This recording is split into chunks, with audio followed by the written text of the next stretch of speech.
अहंकारी व्यक्ति हैं। ऐसे अहंकारी व्यक्ति के पास में नहीं जाना चाहिए, जैसे कि दक्ष राजा। सती मैया ने जाने का प्रयास किया, शंकर भगवान जी ने सती मैया को समझाने का प्रयास किया, देवी यदि तुम बिन बुलाए चली गई आपका अपमान होगा। समझाने का प्रयास कर रहे हैं। मांगत मांगत मान घटे, प्रीत घटे निज के घर जाए, ओछे के संग में बुद्धि घटे, क्रोध घटे मन के समझाए।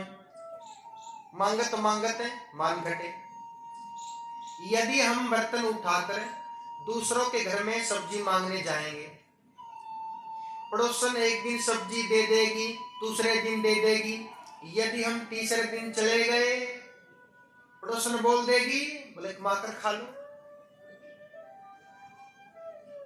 हर दिन मांगने की आदत बन गई, मांग के खा लो। मांगत मांगत मान घटे, प्रीत घटे नीच के घर पे जाए। यदि कोई आपके पड़ोस में कोई ऐसा व्यक्ति हो जो सारा दिन दिन रात मदरा पीता हो, जुआ खेलता हो, अंडा मांस मछली खाता हो, गलत काम करता हो, यदि आप उसके पास में चले गए तो आप भी वैसे ही बन जाओगे। जैसी संगत वैसी शोभा। और जो व्यक्ति दिन रात मदरा पीते हैं, उनके घर में देवी देवता प्रवेश नहीं करते। यदि आप चाहते हो कि घर में देवी देवता प्रवेश करें, तो मदरा पीनी छुड़वा दो। मुश्किल है, क्योंकि लत लग चुकी है, आदत बन चुकी है मदरा पीने की। मदरा नहीं छोड़ने वाले। तो ऐसा करो, मंगलवार को, शनिवार को, अमावस को, एकादशी को, पूर्णमासी को यदि मदरा पीनी छोड़ दी, तब भी आपके घर में देवी देवता प्रवेश कर सकते हैं। उपाय है, लेकिन मानते नहीं। लत लग चुकी है नशा करने। गुस्सा क्यों आता है? ज्यादा गुस्सा आता है, सारा दिन जुबान से कटु शब्द निकालते हैं। बोले अपनी इंद्रियों पे कंट्रोल करो। जो व्यक्ति इंद्रियों पे कंट्रोल कर लेता है, वो भगवान के धाम पे जाने का अधिकारी बनता है। इंद्रियों को कंट्रोल में करो। इंद्रियों पे शंकर भगवान जी ने सती माता को समझाने का प्रयास किया, सती मैया नहीं मानी।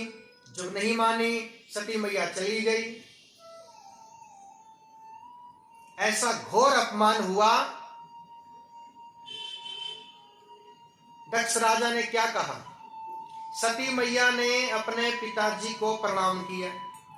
दक्ष राजा ने अपनी बेटी की ओर देखा ही नहीं। मेहमानों से क्या कहते हैं? बोले कहीं तो ऐसे आए जिनको मैंने बुलाया ही नहीं, कहीं तो बिन बुलाए मेहमान आ गए। अपनी बेटी पर ही ताना मार दिया। बोले कहीं तो बिन बुलाए आ गए, कोई काम नहीं। सती मैया ठोकर लगी, और ठोकर लगने के बाद भी पता चलता है मैंने क्या गलती की है। ऐसी ठोकर लगी सती मैया को, जान गई मैंने अपने स्वामी की बात नहीं मानी, ठोकर खा ली। सती मैया शंकर भगवान जी से इतना प्रेम करती है कि एक बार शंकर भगवान जी की बात नहीं मानी, सती मैया ने अपने प्राण त्याग दिए। स्वामी मैंने आपकी बात नहीं मानी, तो मैं अपने प्राण त्याग दूंगी, अपने प्राण त्याग दूंगी। और स्वामी यदि मैंने आपसे सच्चा प्रेम किया है, तो दोबारा से हमारी शादी होगी एक दूसरे के साथ में।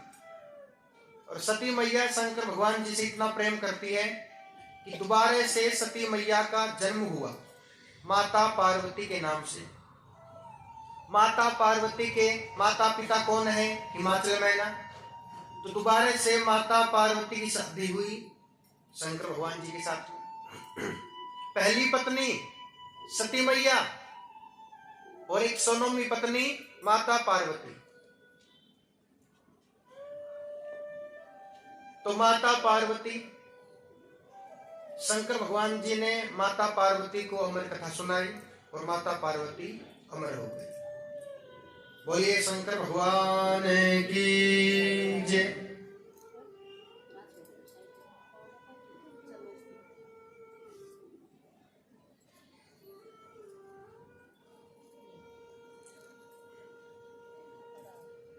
कल आपने कथा सुनी भगवान की बाल लीलाएं। तो कल आप सभी ने क्या किया? परिक्रमा लगाई। श्री गोवर्धन महाराज तेरे माथे मुकुट विराज रहे। कल आपने परिक्रमा लगाई 7 परिक्रमा। एक देवता प्रसन्न हुए, एक देवता रुष्ट हो गए। बोले कौन? श्री गोवर्धन महाराज आपसे प्रसन्न हो गए, श्री इंद्र भगवान आपसे रुष्ट हो गए। पहले वृंदावन में इंद्र भगवान की पूजा करते थे। श्री कृष्ण भगवान ने क्या किया? इंद्र भगवान की पूजा छुटवा दी। बोले इंद्र भगवान किसी काम के नहीं, हम पूजा करेंगे श्री गोवर्धन महाराज की। तो श्री गोवर्धन महाराज जी की पूजा की। इंद्र भगवान रुष्ट हो गए। वृंदावन में तूफान आ गया, बारिश आ गई। लगातार 7 दिन वृंदावन में तूफान बारिश चली अच्छे से। ब्रिजवासी बड़े परेशान हैं, बड़े उदास हैं। प्रभु क्या करें? भगवान बोले चिंता मत करो। श्री कृष्ण भगवान सभी ब्रिजवासियों को श्री गोवर्धन महाराज जी के पास में लेके आए। भगवान बोले थोड़ो थोड़ो लगाओ सहारा, खड़े हो जाएंगे गोवर्धन हमारा। सबको सहारा लगाना पड़ेगा, मेरे अकेले की बस की बात नहीं। अब देखो भगवान का स्वभाव कैसा है, कल्पना करो। आज का जो इंसान है, थोड़ा सा पैसा आ जाए अहंकार हो जाता है। और भगवान का स्वभाव कैसा है? भगवान है और नहीं बताना चाहते हैं कि मैं कौन हूं। बोले मेरे अकेले की बस की बात नहीं है, सबको सहारा लगाना पड़ेगा। अब किसी ने हाथ लगा लिया, किसी ने छड़ी लगा ली। जब कृष्ण भगवान ने कनिष्ठिका उंगली लगाई, श्री गोवर्धन महाराज खड़े हो गए। बोलिए श्री गोवर्धन महाराज की जय।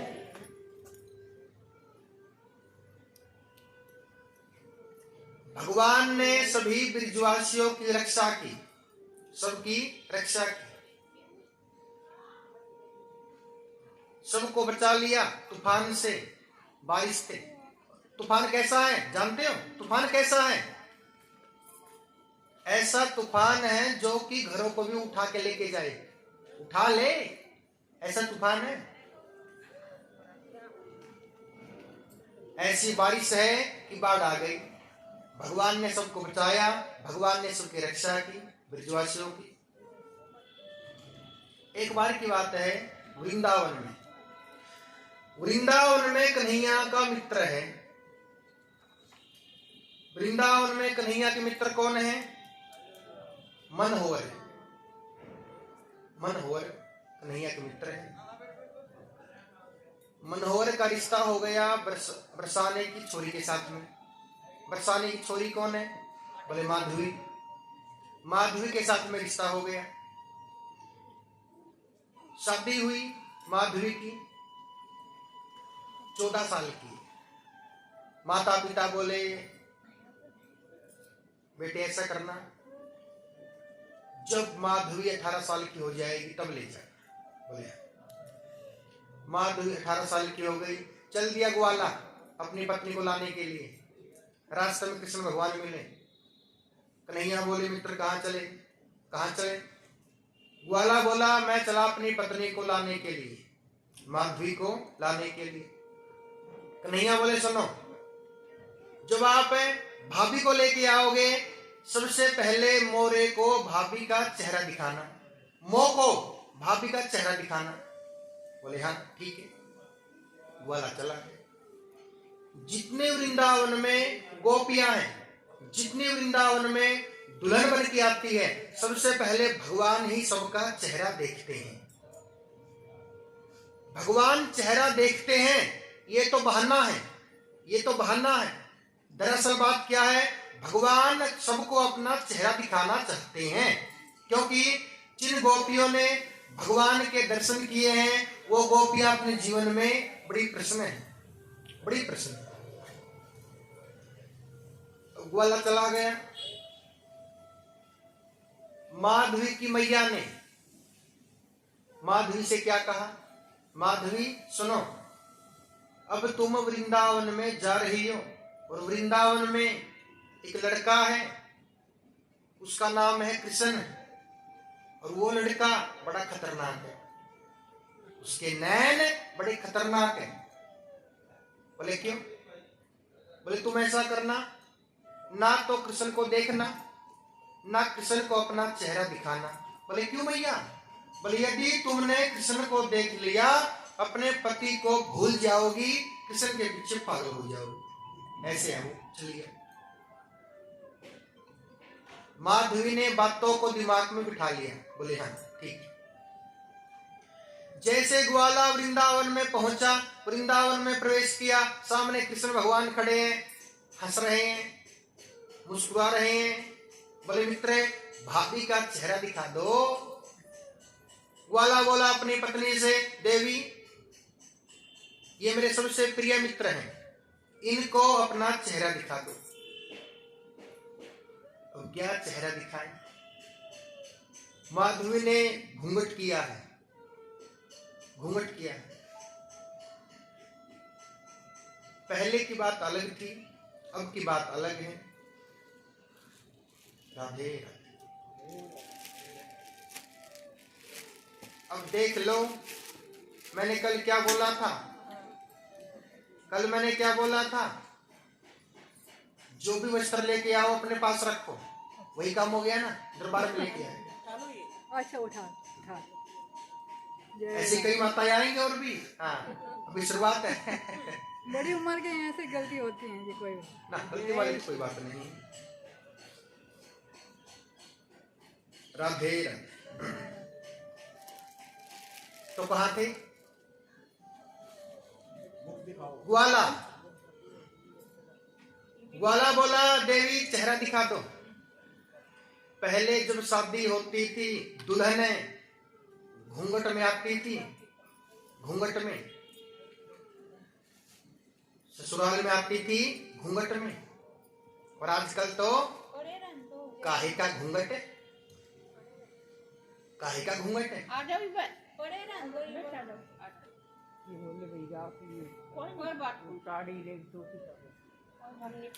जैसे माधवी ने घूंघट किया है, जैसे घूंघट उठाने का प्रयास किया, ग्वाला बोला देवी ये मेरे सबसे प्रिय मित्र है, इनका नाम है कृष्ण। नाम बता दिया, में पानी फेर दिया। बोले नाम है कृष्ण। जैसे नाम सुना कृष्ण, वापिस घूंघट कर लिया। ले देख ले। बोले देवी क्या कर रही हो? चेहरा दिखाने के लिए बोला है ना कि छुपाने के लिए? बोले हुआ क्या? बोले ना तो मैं कृष्ण को चेहरा दिखाऊंगी, ना कृष्ण का चेहरा देखूंगी। कन्हैया बोले भाभी ऐसा मोरे चेहरे में क्या लगा है कि ना चेहरा दिखाना ना चेहरा देखना। बोले बस बोल दिया चेहरा नहीं दिखाऊंगा। कन्हैया बोले ग्वाले से समझाओ भाभी को। ग्वाला बोला देवी कृष्ण है ये, कृष्ण। सभी गोपियों ने सबसे पहले भगवान को अपना चेहरा दिखाया है और सब पे कृपा हो गई, सभी गोपियां अपने जीवन में बड़ी प्रसन्न हैं, आप चेहरा दिखा दो। माधवी ने क्या कहा, ज्यादा जबरदस्ती मत करो, अन्यथा तुमसे भी जाऊंगी, यहीं से भाग जाऊंगी। हाँ, ज्यादा नहीं। आजकल की पत्नी भी ऐसे ही है, बोले ज्यादा नहीं, बस आगे मत बोलना एक शब्द भी, भाग जाऊंगी वापिस। हाँ, पते भी खाए आजकल के पति। राधे राधे। तो चेहरा दिखाने से मना कर दिया। भगवान को थोड़ा सा गुस्सा आ गया, बोले भाभी एक दिन ऐसा आएगा कि आप चेहरा देखने के लिए तरसोगे, कन्हैया चलेगी। जब इंद्र भगवान रुष्ट हुए, तूफान चल रहा है, बारिश चल रही है, माधवी भाग रही है तूफान में, घूंघट किया है ना, भाग रही है, साथ में कौन है, सहेली, भाग रही है। तूफान के चलते क्या हुआ, वो जो दुपट्टा है, दुपट्टा उड़ गया और चुन्नी उड़ गई तूफान में। जैसे दुपट्टा उड़ गया, नैन पड़े कृष्ण भगवान की कनिष्ठिका उंगली पे। कृष्ण भगवान ने क्या कर रखा है, श्री गोवर्धन महाराज जी को कनिष्ठिका उंगली पे उठा रखा है। नैन पड़े कृष्ण भगवान की कनिष्ठिका उंगली पे। माधवी बोली अपनी सहेली से, ए बहन वो कौन है? बोले कहाँ पे? बोले सामने। ये कौन है इतने सुंदर? मैंने इनको वृंदावन में पहली बार देखा है, ये कौन है? बोले ए बावरी, यही तो कृष्ण है, यही तो कृष्ण है। एक दिन कृष्ण आपके पास में आए थे चेहरा देखने के लिए, और तुमने कृष्ण को चेहरा दिखाने से मना कर दिया था, यही तो कृष्ण है। जैसे माधुरी को पता चला यही कृष्ण है, यही कृष्ण है, रुदन कर रही है, आंखों में से आंसू आ गए, रो रही है। क्या ये कृष्ण है? ये कृष्ण है? बोले हाँ यही तो है कृष्ण। बोले मैं कितनी बड़ी अभागन हूं, अभागन, जिनका चेहरा देखने के लिए दुनिया दूर दूर से वृंदावन में आती है, मैंने उस भगवान का चेहरा नहीं देखा, मेरा पूरा जीवन व्यर्थ हो गया। एक दिन कन्हैया मेरे पास में आए थे, भाभी चेहरा दिखा दो, और मैं कितनी बड़ी अभागन हूं जो मैंने कृष्ण को चेहरा दिखाने से मना कर दिया। ये कृष्ण है। धन्य है वो लोग जो भगवान के दर्शन करते हैं, भगवान का चिंतन करते हैं। वही जीवन है जिसमें भगवान का चिंतन हो, भगवान के दर्शन हो। माधवी रो रही, प्रभु मैंने आपके दर्शन नहीं किए, आप चेहरा देखने के लिए मेरे पास आए थे और मैंने आपको चेहरा दिखाने से मना कर दिया। ये बहुत बड़ा पाप है, बहुत बड़ा पाप है, कन्हैया कृपा करना। यदि मेरा अगला जन्म होता है तो मैं आपसे इतना प्रेम करूंगी कि दुनिया वाले को पता चलेगा प्रेम क्या होता है, भक्ति क्या होती है। इस बार मैंने आपके दर्शन नहीं किए, आपसे प्रेम नहीं किया, जीवन व्यर्थ हो गया, मैं इस जीवन को ही समाप्त कर दूंगी। यहाँ पे आपको शिक्षा मिलती है, जिस व्यक्ति ने मृत्युलोक में आने के बाद भगवान के दर्शन ना किए, भगवान से प्रेम ना किया, उनका पूरा जीवन व्यर्थ है, व्यर्थ है। माधवी रो रही है, माधवी ने अपने प्राण त्याग दिए। कृष्ण भगवान ने माधवी को एक मौका दिया, देख लेता हूं कैसा प्रेम करेगी, कैसी भक्ति करेगी। बोलना आसान है, करना बड़ा मुश्किल है, देख तो लूं कैसा प्रेम करेगी। माधवी का दोबारा से जन्म हुआ। जन्म कहां पर हुआ? राजस्थान में। जन्म कहां पर हुआ? राजस्थान में। रतन सिंह की बेटी है, रतन सिंह की बेटी है, नाम है मीराबाई। माधवी का मीरा के नाम से जन्म हुआ। और मीरा को आप जानते हो, मीरा ने भगवान से कैसा प्रेम किया, भगवान की कैसी भक्ति की, आप जानते हो मीरा को। मीरा की शादी हो गई। मीरा के पिता कौन है? रतन सिंह। पति कौन है? पति का नाम क्या है? भोजराज। ससुर कौन है? राणा सांगा ससुर है। एक बार ऐसा हुआ, 5 वर्ष की मीरा बचपन से ही भगवान की भक्ति में लग गई। 5 वर्ष की मीरा कृष्ण भगवान के मंदिर चली गई कथा सुनने के लिए। कृष्ण भगवान की कथा सुनने के बाद जो ब्राह्मण देवता कथा कर रहे हैं उनके पास में चली गई। बोले, ब्राह्मण देवता, आप तो कृष्ण की कथा करते हो, आपको तो पता होगा भगवान कैसे मिलते हैं। आप कृपा कीजिए, आप ये बताइए ऐसा मैं क्या करूं जिससे भगवान प्राप्त हो, भगवान मिले। ब्राह्मण देवता चिंता कर रहे हैं। बोले, हम कब से भगवान की कथा कर रहे हैं, ये विचार हमारे मन में क्यों नहीं आया कि भगवान कैसे मिलेंगे। और ये 5 वर्ष की मीरा कथा सुनने से कहती है, कथा सुनने के बाद में कहती है भगवान कैसे मिलेंगे। ऐसा प्रेम किया भगवान से। शादी हुई और शादी होने के बाद भी प्रेम भगवान से ही कर रही है। ऐसा प्रेम, ऐसी भक्ति। सबको पता चला मीरा कृष्ण से प्रेम करती है। राणा जी ने मीरा को मारने का प्रयास किया, मीरा को जहर पिलाया गया, लेकिन जिनको बचाने वाले भगवान हैं उन्हें कौन मार सकता है। मीरा जहर पीती, दर्द होता भगवान को, कितनी बार जहर पिलाया। एक दिन तो ऐसा हो गया, मीरा ये कृष्ण का प्रसाद है, इसको खा लो। वो जहर था। बोले, कृष्ण का प्रसाद है, इसको खा लो। मीरा की सहेली ने क्या कहा, ए बहन, इसमें राणा जी ने जहर मिला दिया। मीरा क्या कहती? बोले, जिस जहर में कृष्ण का नाम आ जाता है वो तो अमृत बन जाता है। अमृत है ये, जहर नहीं है। जहर को खा लिया, जहर को पी लिया। कन्हैया बार बार रक्षा कर रहे हैं। ऐसा प्रेम किया मीरा ने भगवान से। सबको पता चल गया और सभी मीरा से क्या कहते हैं, पगली। रातों को जगती है।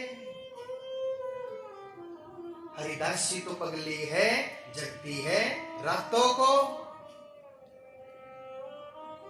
हरिदास जी तो पगली है, जगती है रातों को। तुम दिल पे ना लेना पगली की बातों को। जो भी मन कर रहा है वो करो मीरा। संसार वाले क्या कहते हैं, जो मन कर रहा है वो करो। दीवानी हो गई।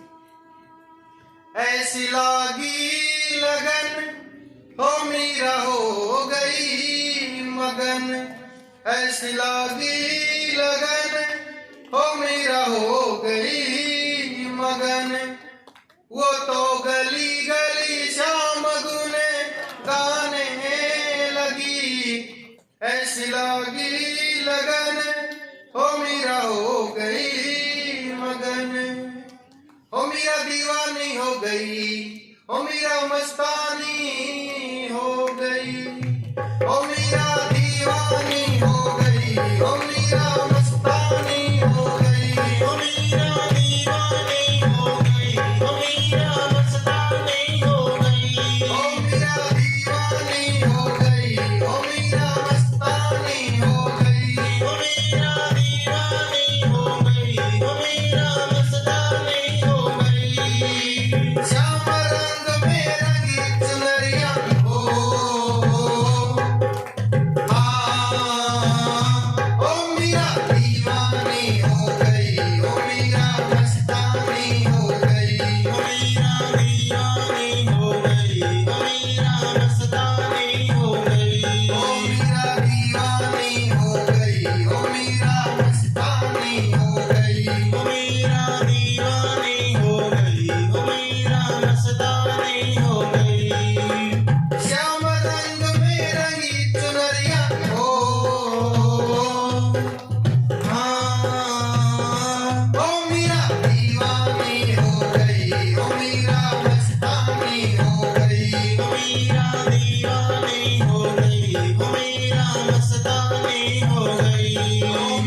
हो गई, ओ मीरा मस्तानी हो गई, ओ मीरा दीवानी हो गई, ओ मीरा मस्तानी हो गई, ओ मीरा दीवानी हो गई, ओ मीरा मस्तानी हो गई, ओ मीरा दीवानी हो गई, ओ मीरा मस्तानी हो गई।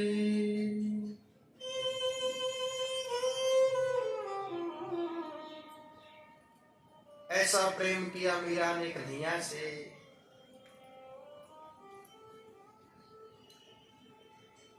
ये संसार स्वार्थी है, संसार ये परिवार स्वार्थी है।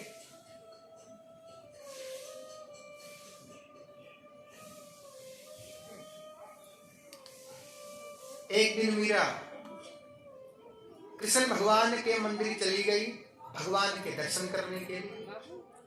जहां कृष्ण भगवान की मूर्त है, कृष्ण भगवान की मूर्त के सामने खड़ी है मीरा। मंदिर में ब्राह्मण देवता बैठे हैं। 1 घंटा हो गया, 2 घंटे हो गए। बोले मीरा अंदर तो चली गई, बाहर क्यों नहीं आई? जैसे ब्राह्मण देवता जहां कृष्ण भगवान की मूर्त है, कृष्ण भगवान की मूर्त के पास पहुंचे तो क्या दृश्य देखा? अचंबा आया। ना तो वहां पे मीरा है, ना कृष्ण भगवान की मूर्त है, दोनों ही अंतर्ध्यान हो गए। जहां पंडित जी बैठे हैं गद्दी पे, पंडित जी के पास में कृष्ण भगवान की बांसुरी है, चांदी वाली। ब्राह्मण देवता क्या कर रहे थे? बांसुरी को साफ कर रहे थे। जब वहां गए अंदर, ना तो कृष्ण भगवान ना मीरा, बड़ा अचंबा आया। दोनों कहां चले गए? वापिस आए गद्दी पे, मुरली भी चली गई, अंतर्ध्यान हो गई, चित हो गए, चित हो गए। बोले कहां चले गए तीनों ही? बांसुरी भी, कन्हैया भी, मीरा भी। ऐसा हुआ क्या? दरअसल क्या हुआ, जैसे मीरा कन्हैया के पास पहुंची, मीरा रुदन कर रही, रो रही, प्रभु मैं क्या करूं?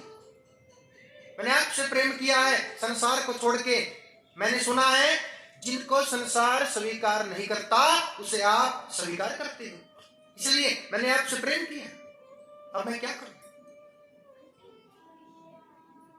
भगवान बोले मीरा ये सत्य है, जिनको संसार स्वीकार नहीं करता उनको मैं ही स्वीकार करता हूं, आप चिंता न करें।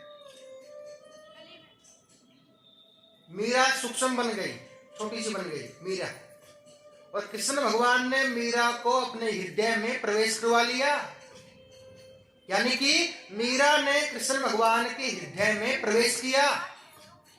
जो भगवान से सच्चा प्रेम करते हैं, सच्ची भक्ति करते हैं, उनको भगवान हृदय में प्रवेश करवा लेते हैं।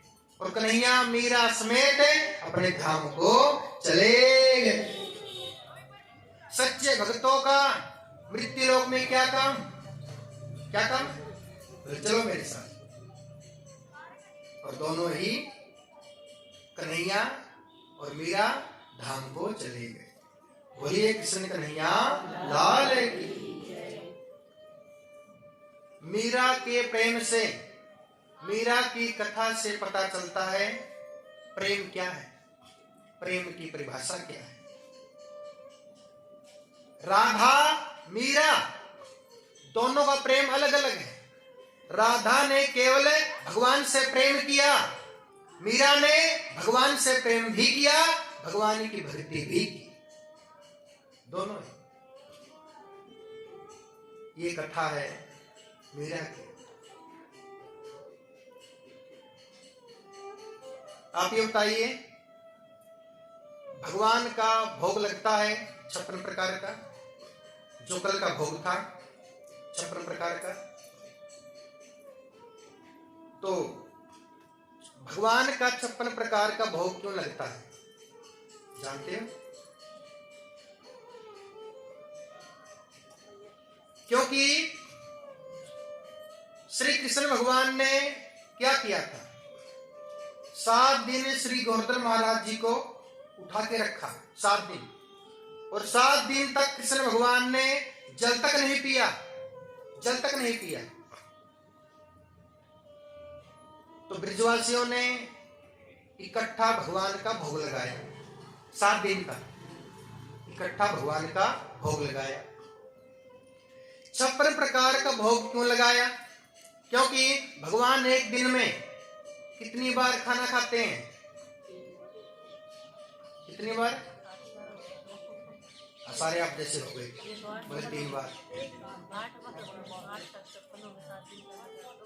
कन्हैया खाना खाते ही नहीं है, यानी कि कन्हैया चपाती नहीं खाते, सब्जी नहीं खाते, कन्हैया मक्खन खाते हैं। और मक्खन कन्हैया कितनी बार खाते हैं दिन में? 8 बार मक्खन खाते हैं कन्हैया, है ना, 8 बार। और 7 दिन भगवान ने कुछ नहीं खाया। 8 सती 56, इसलिए भगवान का 56 प्रकार का भोग लगता है। जोर से बोलना पड़ेगा, राधे। इंद्र भगवान को अहंकार आ गया। श्री कृष्ण भगवान ने इंद्र का अहंकार चूर चूर किया। अब चलते हैं रास की ओर। रास, गर्मी होना शुरू हो गई है ना, महसूस हो रहा है गर्मी हो गई। तो भगवान का जो रास किया भगवान ने, रास क्यों किया?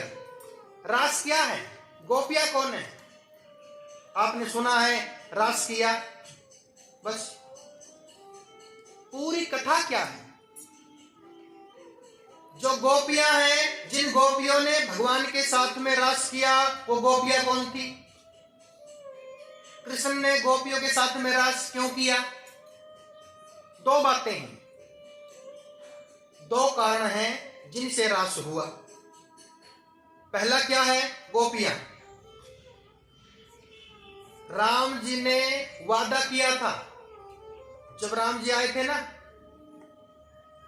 जब राम जी आए थे, राम जी की शादी हुई सीता मैया के साथ में।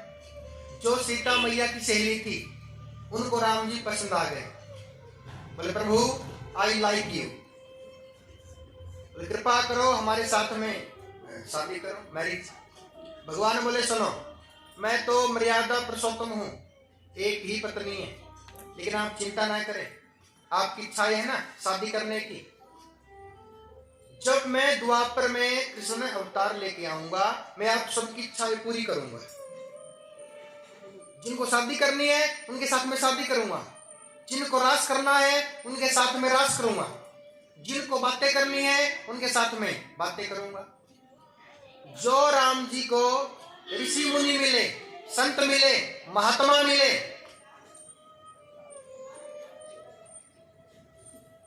ये फैन आ गया, इतना तो नहीं है। चलो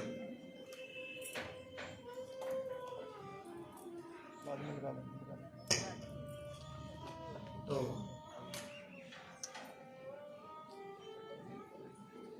शुरुआत हो गई।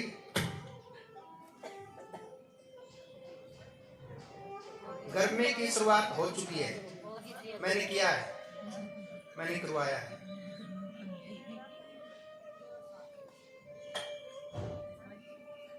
तो जो राम जी को ऋषि मुनि मिले, संत मिले, महात्मा मिले, सबकी इच्छा थी।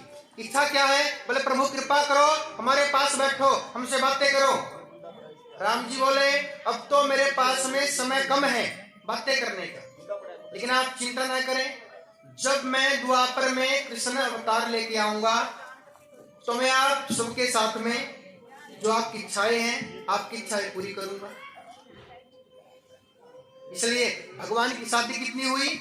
16,108 है भगवान की शादी हुई, क्योंकि भगवान जी ने वादा किया था जिनको शादी करनी है उनके साथ में शादी करूंगा, जिनको रास करना है उनके साथ में रास करूंगा।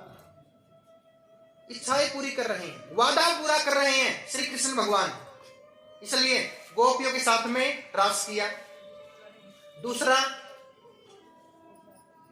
कामदेव, कामदेव को बड़ा अहंकार है। बोले कन्हैया क्या है, छोटा सा 8 साल का। बोले कन्हैया तुम क्या हो मेरे सामने, मैंने तो सबको काम वासना में डुबो दिया। ब्रह्मा जी को काम वासना में डुबो दिया, नारद ऋषि को एक नारी के पीछे पड़ गए थे, डुबो दिया काम वासना में। इंद्र देवता पहले पीछे पड़ गए थे। तुम क्या हो, यदि तुमने गोपियों के साथ में रास किया तो मैं तुमको भी काम वासना में डुबो दूंगा। भगवान बोले शर्त लगा लो, रात्रि में गोपियों के साथ में रास करूंगा। रात्रि में, रात के 12 बजे, शरद पूर्णिमा, चंद्रमा चमक रहे, शरद पूर्णिमा, रात्रि में गोपियों के साथ में रास करूंगा। और जितना बल है ना, अपना बल लगा लेना काम वासना को जगाने का, जितना बल है शर्त लगाना कन्हैया ने। 2 बातें हैं। पहला, कन्हैया ने गोपियों की इच्छाएं पूरी करने के लिए, वादा पूरा करने के लिए रास किया।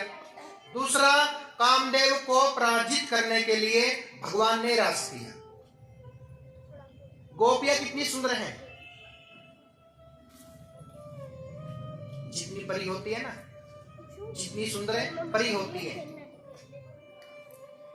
मृत्युलोक में जितना सुंदर व्यक्ति है, जो संसार में सबसे सुंदर नारी है, जो संसार में सबसे सुंदर नारी है, 1 करोड़ मृत्युलोक की नारी एक परी बनती है। एक परी, 1000 परी मिला के एक गोपी बनती है। इतनी सुंदर है गोपी, एक गोपी। रात्रि में भगवान ने रास किया, इच्छाएं पूरी करने के लिए और कामदेव को पराजित करने के लिए। जिनको कन्हैया रास में बुलाना चाहते थे, उन्हीं गोपियों को कृष्ण भगवान की मुरली सुनाई पड़ी। जिनको भगवान कथा में बुलाना चाहते हैं वही कथा में आते हैं, वही आएंगे। कन्हैया बांसुरी बजा रहे हैं गोपियों को अपने पास बुलाने के लिए। और गोपियां बावली हैं, आप जानते हैं। तो आप सभी गोपी हैं, जो आज का रूप है आपका, आप सभी गोपी हैं। तो आप सभी मन में भाव बनाएंगे। मन में भाव क्या बनाएंगे कि कन्हैया हमको बुला रहे हैं रास में, तो आप सभी मन में भाव बनाएंगे प्रेम के साथ में। कन्हैया बांसुरी बजा रहे हैं,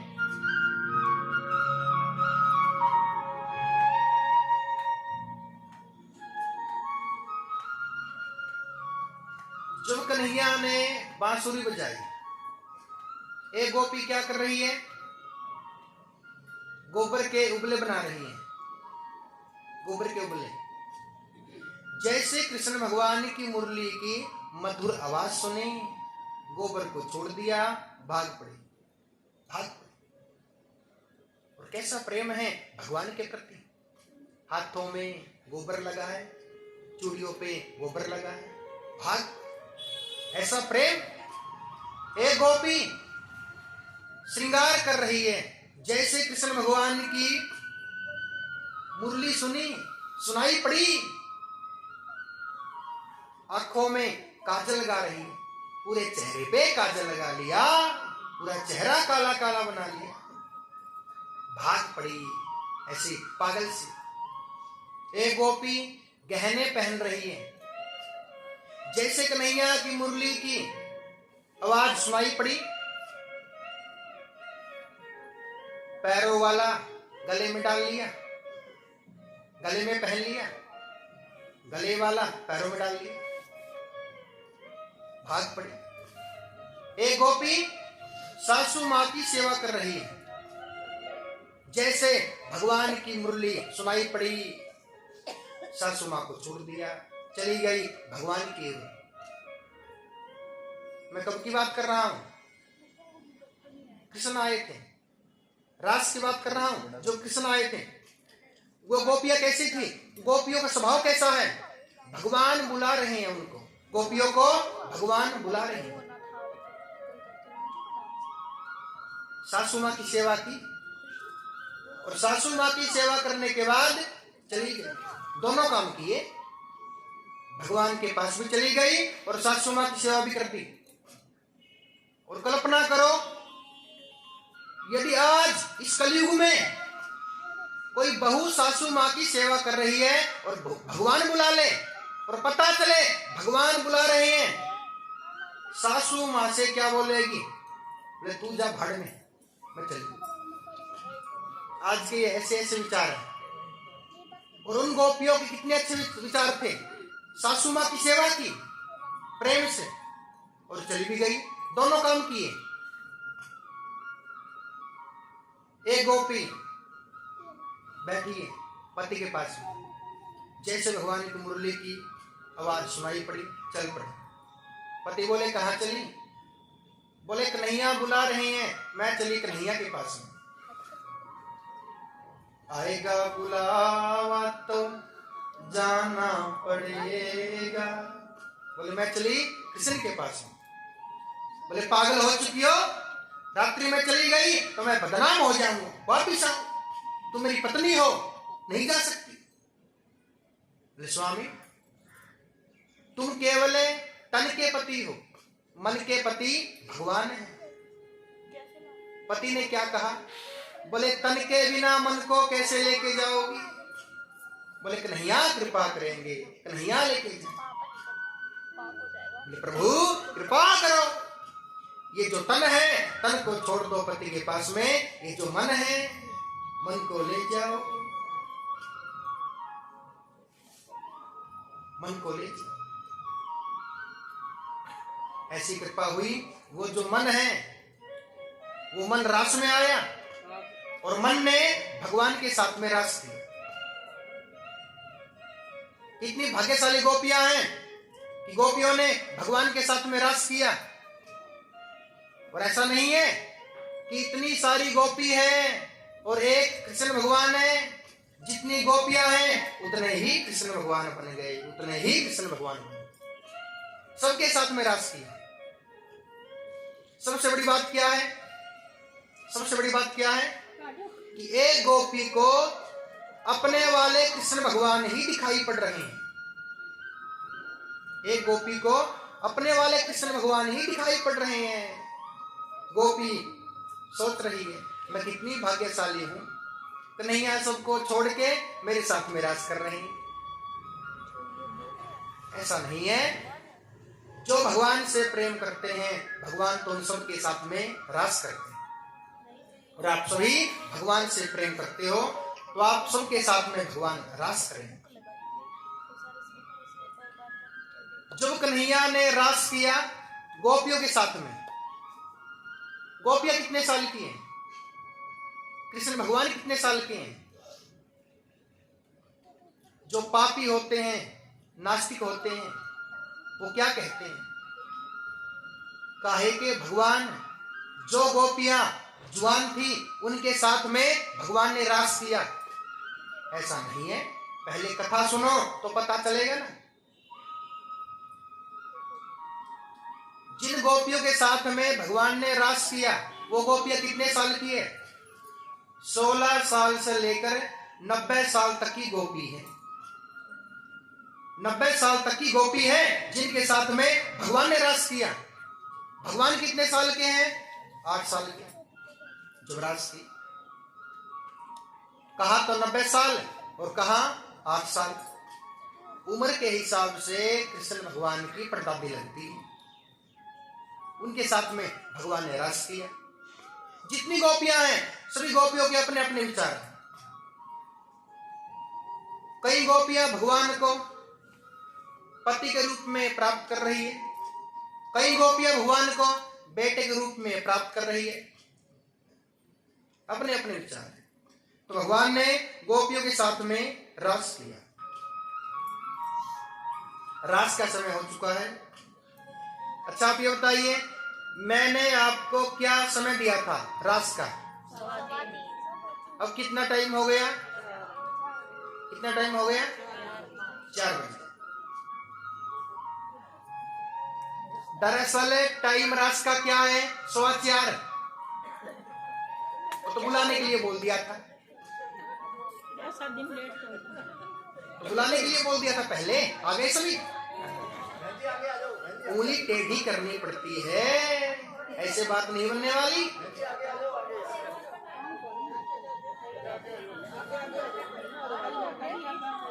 सुनो माताएं, बीच में बोला मत करो। जो कथा में आएंगे अपने आप बैठ जाएंगे। वो बच्चे नहीं हैं जो आप उनको समझाने का प्रयास कर रहे हैं। YouTube चल रहा है, आप में आपकी आवाज चली गई ना तो पीछे से कट कर देंगे। बोला मत करो बीच में। तो यहां तक आ गए ना, वो अपना स्थान अपने आप बना लेंगे। चिंता क्यों कर रहे हैं? बोले यहां आ जाओ, यहां आ जाओ, अपने आप बैठ जाएंगे। चिंता ना किया करो। तो चलिए, रास का समय हो चुका है। रास का बहुत महत्व है और आप सभी बड़े भाग्यशाली हो जो भगवान के साथ में रास करें। माता पार्वती तैयारी कर रही है रास में आने की। शंकर भगवान जी बोले कहां चली? बोले मैं चली रास में। बोले मुंह को भी लेके चलो। बोले वहां अकेले कृष्ण पुरुष है, बाकी सभी गोपियां हैं। वहां कृष्ण के अलावा दूसरा पुरुष नहीं जा सकता। बोले ऐसे करो, गोपी बना दो, कृपा करो, लेके चलो। शंकर भगवान जी ने साड़ी पहनी, गोपी बने, रास में आए।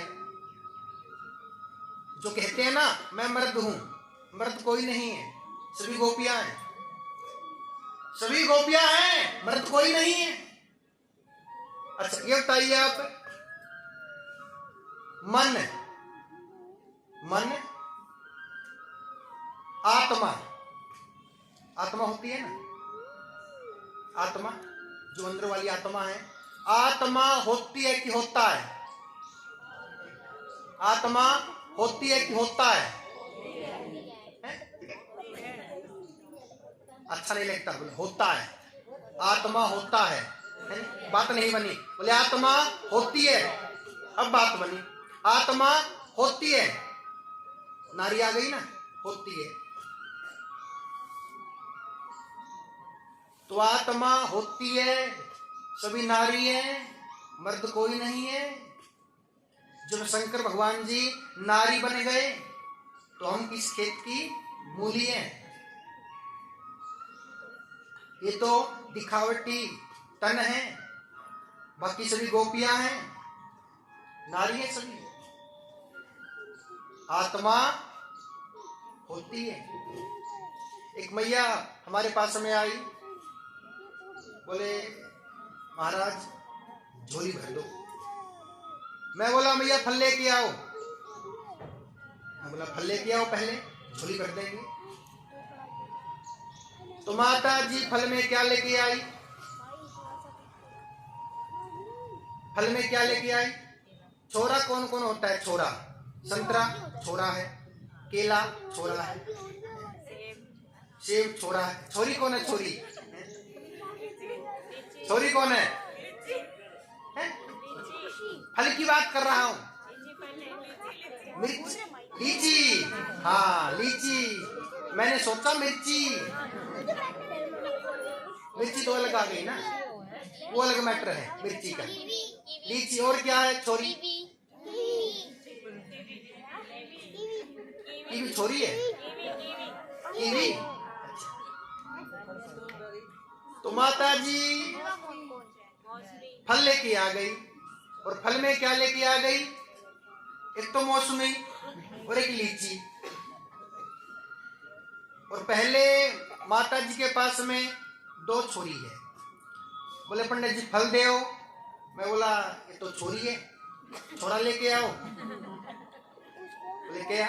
बोले केले लेके आओ, केले, सेब, संतरा, अंगूर, ग्रेप्स, वो लेके आओ ना, तो झोली भरेंगे, छोरा होगा, कृपा होगी भगवान जी की।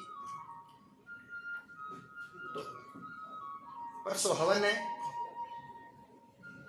तो परसों जिनके पास में संतान नहीं है या छोरा नहीं है, परसों सबकी झोली भर देंगे, कृपा हो जाएगी भागवत की। कई श्रोता पहले आए हैं और पता चला है 1 साल में 2 साल में संतान हो गई, कृपा हो गई भागवत की। तो ऐसे ही भगवान ने गोपियों के साथ में रास की। तो चलिए वो समय आ चुका है, हम सभी, आप सभी भगवान के साथ में रास करेंगे। रास करने का तरीका अलग है। डांस कहां करते हैं? पार्टी में। नाच कहां करते हैं? नाच शादी में, नागिन डांस, नाच। नृत्य कहां करते हैं? नृत्य भजनों में। और अब क्या करेंगे हम? रास। रास में तो रास करना है। रास कैसे करना है? स्लो मोशन, प्रेम से। हाँ, दोनों हाथ ऐसे ऐसे प्रेम के साथ में घूमते हुए, एक हाथ यहाँ पे और एक यहाँ पे, प्रेम के साथ। संसार को, परिवार को, सबको भूल जाओ, केवल कथा के समय, रास के समय अपने कन्हैया को याद करो, कृष्ण को याद करो। रास करना है प्रेम से, अच्छे से। तो चलिए अब समय हो चुका है, हम रास करेंगे सभी। जिनको भगवान रास में बुलाना चाहते हैं वो तो आ ही चुके हैं, है ना। एक दिना भोले भंडारी बन के ब्रिज की नारी, वृंदावन आ गए हैं, वृंदावन आ गए हैं। ऐसे बात नहीं बनने वाली। सबको खड़ा होना पड़ेगा, घूंघट करना पड़ेगा। ऐसे बात नहीं बनने वाली। घूंघट तो करना ही पड़ेगा। जो माताएं, आपको बड़ी जल्दी पड़ी है, जो 90 साल तक है वो माताएं रास करेंगी, और जो 90 साल से ऊपर है वो रास नहीं करेंगी। 90 साल तक ही रास करना है। हाँ जी माता जी, कितने साल की हैं? कितने साल की हो? हाँ तो ठीक है, तो सभी रास करेंगे, सभी खड़े हो जाएंगे प्रेम के साथ।